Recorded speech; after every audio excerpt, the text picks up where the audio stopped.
Hey, what's up? Andrew Kramer here in this tutorial for 3D projection. And told you I'd get it done, and here it is. Basically, we take a single still image and projecting it onto 3D geometry, we can achieve camera moves that make it seem like the picture is actually in 3D space. Here's what I mean. See that? See what I did there? All right, well, that's the tutorial for today. I hope you guys... No, I'm just kidding. As you can see, I can somewhat fly around this room. Now, obviously, we have a slight limitation. I mean, who would ever shoot from an angle this high? So we don't want to do that. Oh, yeah, and they're white and blackness. But once you understand the limitations, you can actually create some very dynamic camera movements and have some fun. Oh, and real quick, I just want to say thanks for making the blog such a cool place to be. I appreciate all the comments and you know, all the interactivity. Although there's one problem I just want to bring up. We just want this to be a positive community, and frankly, some of you guys have been sympathizing with Sam Moya and the way he gets treated on some of the video co-pilot tutorials. Well, he may have been blown up and shot to bits, but hey, that's just the way it is. We actually were talking the other day, and he said, hey, you know, maybe I could be the one hitting you, and you know, we both had a good laugh, and you know, we moved on.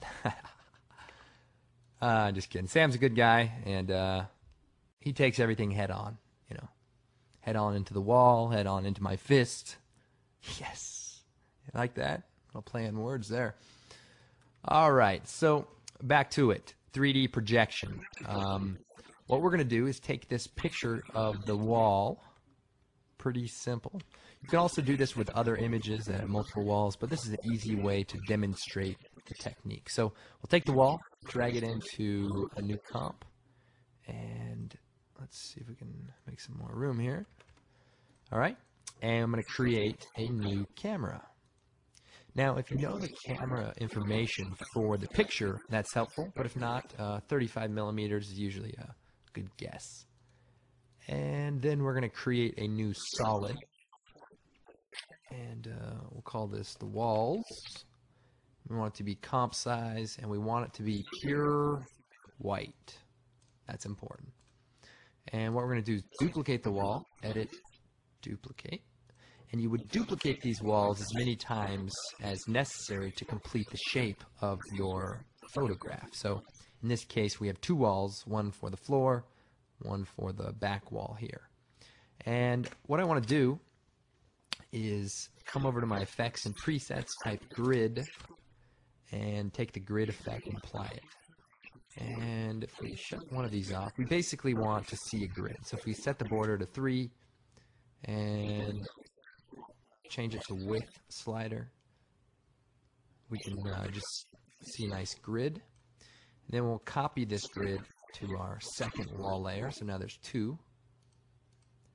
And then we'll take both of these layers and turn them into 3D layers. And then we'll take one of them and we'll take the rotation tool. We're going to rotate it on the x-axis. So we're going to rotate it. And if you hold down shift, it'll kind of snap. So it's hard to see, but basically we've rotated it. And then we're going to take this top one and we're going to move it up so that it crosses like so. And then we're going to take both of them and drag it down.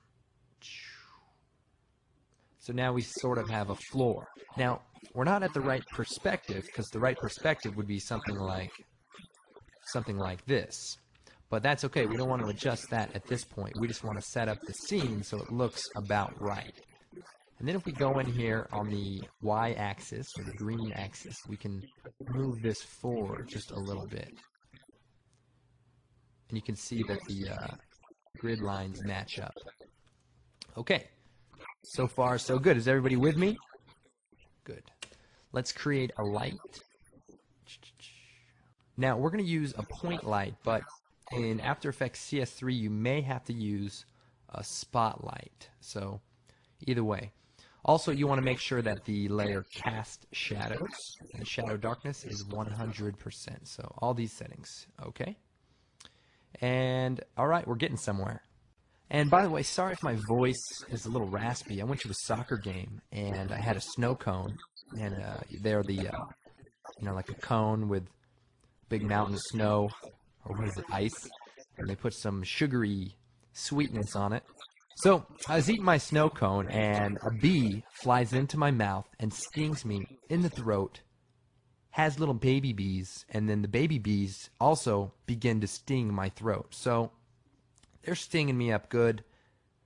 Luckily I was all right. Okay, so now we've sort of created this light, and you can see it's sort of affecting the grid layer, but that's okay for right now. Now, we need to take this wall and project it onto this geometry. And when I say geometry, I mean these 3D walls. So what we want to do is take this wall layer and duplicate it. So one of them is going to be our reference, and one of them is going to be our projected, otherwise known as the image that we're going to project onto the geometry. So what we'll do is turn the second one, or the projected one, into a 3D layer, and we'll scale it down just a little bit. Then we're going to take the position of the camera, and the position of the projected, and the position of the light. And what we want to do is take the position of the camera, copy it, and paste it to the light, and paste it to the projected image.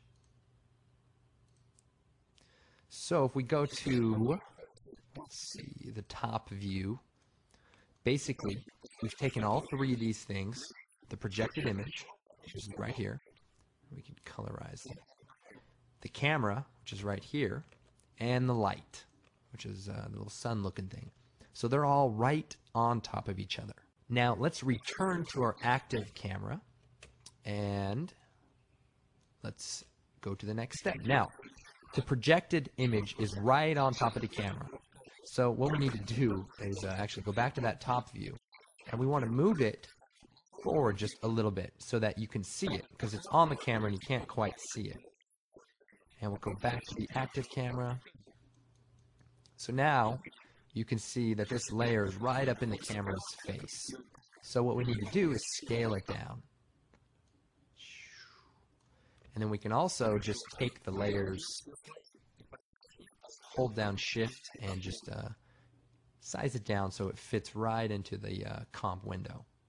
Basically, we want it to match the original image, which is our reference image, which we should lock. So that looks pretty good. Now, here's the tricky part. How do we set this projected image to project itself? Well, firstly, projecting images is called light transmission in After Effects. So the amount of light to transmit or project is based on this percentage value. So we turn this up to 100, and it's going to project 100% of its light. Now, light transmission is based on the shadow function. So if we go up to the light options, you can hit AA quickly. We see all of our options for the layer in 3D space. And we want the cast shadows to be on, and we want the color to be white. Good. Now, for the projected image, we want the light transmission at 100%. And cast shadows, because remember, light transmission is based on casting shadows, we want it to be on, but we want it to be only. In other words, we only want to see the shadow. We don't want to see the layer and the shadow. I hope that makes sense. Other thing we have to do is remember, these 3D wall layers are being affected by the lights. So we need to make sure that that doesn't happen. So let's bring these layers up. AA brings up our options. We want the accept lights option to be off. So we want to accept shadows or light transmission, but we don't want to accept lights, just the shadow or the light transmission. So with that on, or with that off, we can then turn the grid off and then turn off our reference layer. Now, if you remember, we linked the light, the camera, and the projected image all up to the position of the camera. Now, that's important because we want the light to project the image as seen through the camera at the point in time where the picture is taking place, otherwise known as this view. And then what we want to do is take the projected image, parent it to the camera, take the light, parent it also to the camera. So now if we move the camera around, you can see we're changing the scene, but the projected image is linked to the camera, which means what's being projected does not change. So now if we turn our grid back on by turning the effects back on, and our reference image, and if we turn the accept shadows off temporarily, then what we can do is take the orbit camera tool and move it around until the scene matches up. And just hit C to get through the different tools. We can use the move tool. We can use sort of the rotation tool.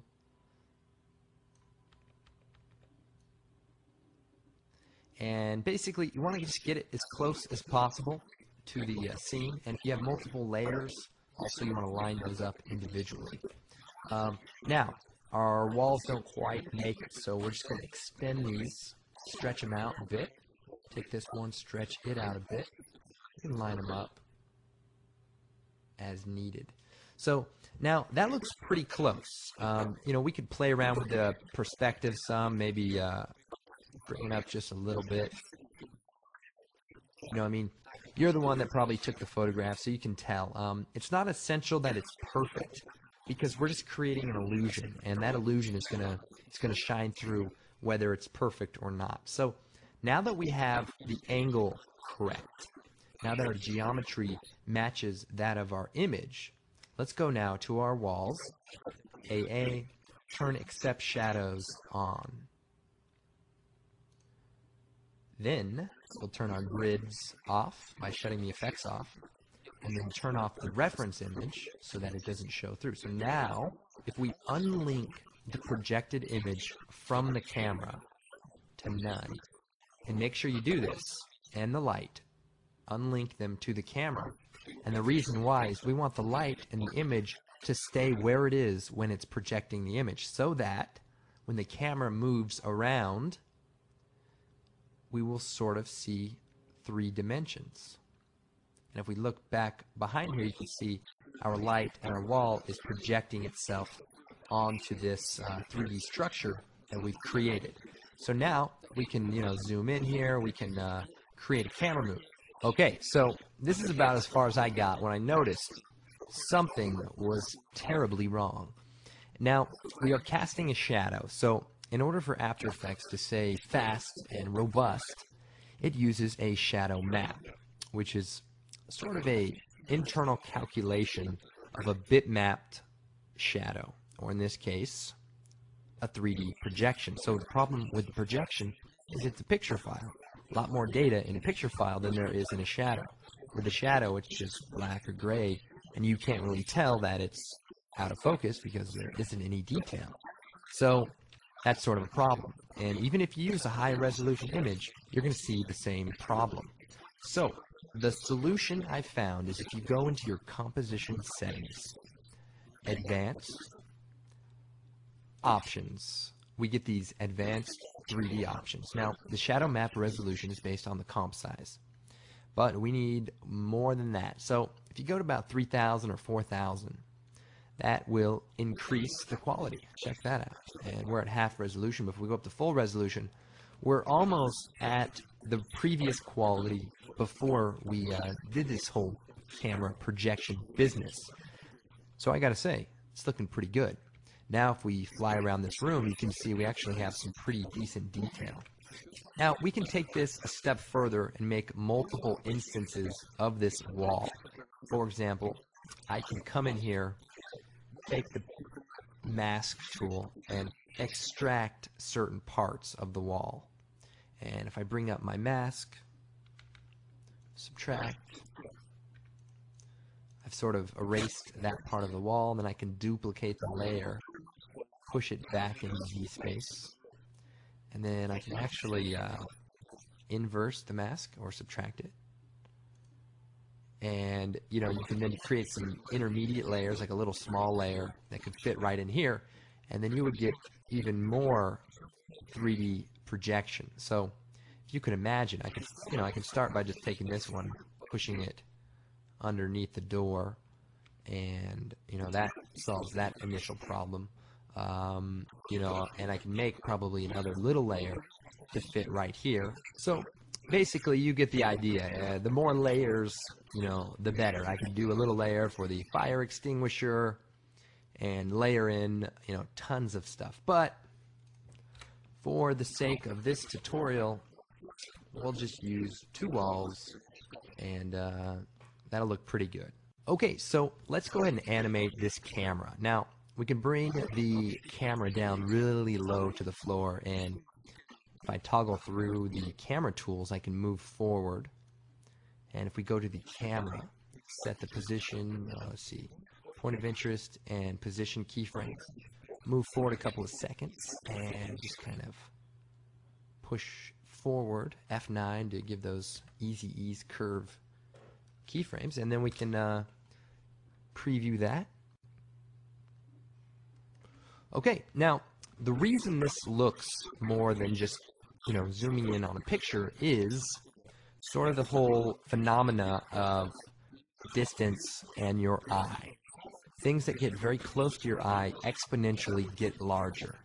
In other words, you put your hand out in front of your face and bring it towards your eye, it's going to come like it's getting huge, right? And then when it gets to your eye, you're like, whoa, look at these huge hands, right?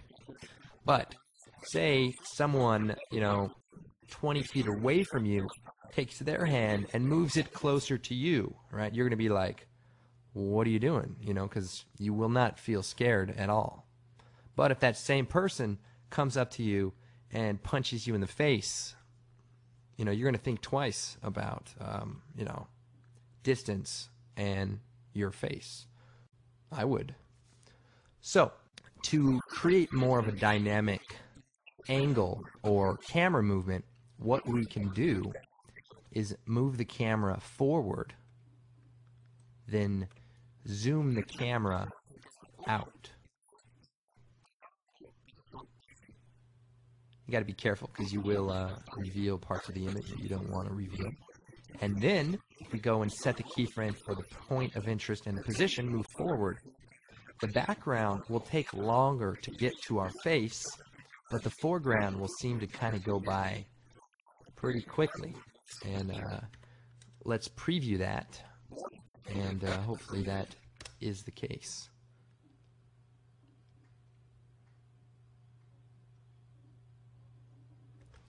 Okay, so as you can see, the floor seems to really make good time, and you can see we can really scale this floor by not even moving very fast. And then the other cool trick is to actually move the camera. And obviously you want to be careful not to get out of the frame of the picture, because you are limited by that, of course. But let's take a look at this.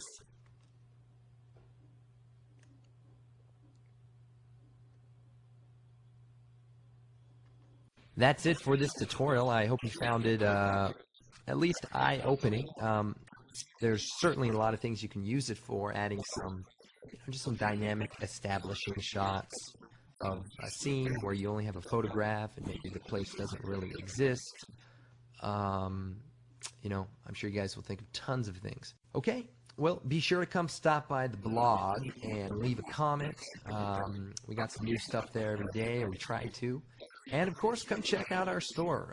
Hey, you know, we got some great DVDs in there, and I'm sure you'll find something useful. If you think these tutorials, these free ones are good, you know, think about how good the ones that actually cost money are. Well, I'm Andrew Kramer, and I hope you enjoyed this tutorial. I look forward to the next one, and, you know,